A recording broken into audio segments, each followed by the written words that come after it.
What's good, my people? It's your boy Mystelics, and we are back here for another Mystelics commentary for another dose on social media.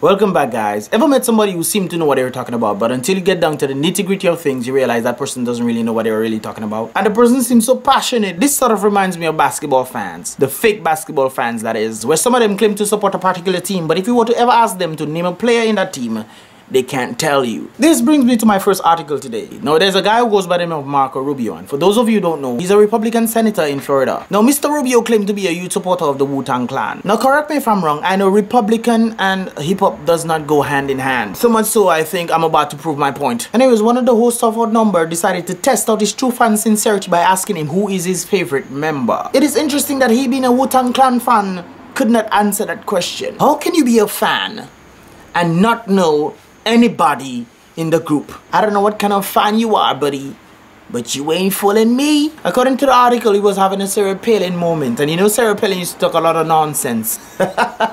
At least she used to answer the question. Shoot, but this guy couldn't answer nothing. Anyways, guys, moving along. Now, it is important for us to help our brothers and sisters all over the world, especially those in need. Now, you may not be able to do so directly. You can do so indirectly by, contributing to organizations like the Red Cross. But is that always a good thing? Now, the Red Cross stepped in to help Haiti in its time of need, and were able to raise over $500 million due to the plea of different celebrity and artists and all those who join in to give money towards that cause. $500 million plus, to be exact. However, it's interesting to find out that only 6 houses were built for $500 million. Man, you joking? This must be some really big houses or mansions or apartment complex, but damn, for $500 million. Oh my god. Even the Prime Minister at that time was trying to figure out what was really going on with the people's donations, because the money that was supposed to come to the Haiti people did not come to them. Red Cross in some ball business, boy. It went in your pockets. That's where it went. They were going on jet skis and buying yachts and all of that stuff. Now, the Red Cross claimed that they had deficits. But folks, let me tell you something. If you raise $500 million, all deficit you have should clear. However, that is not the people's problem. I believe you should have held some regular Friday night barbecue sales or cookouts for you to raise some funds to get rid of your deficits. The money didn't come for you to clear your deficit. The money came for you to help the people of Haiti. There's some real cheat-like, bubble-like business going on. I don't think you should have a cross at the end of your red. I think you should call yourself Red Bubble, Red Cheaters. That's what you should call yourself. In other news, guys, there's a woman who was sentenced, a student actually, who was sentenced to 45 years imprisonment for killing her lover for wearing sweatpants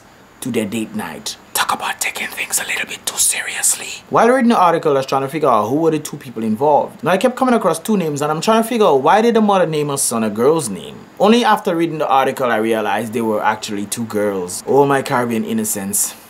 She killed a girl because she wore sweatpants to the date night. Oh boy. Lesbians killing each other for sweatpants.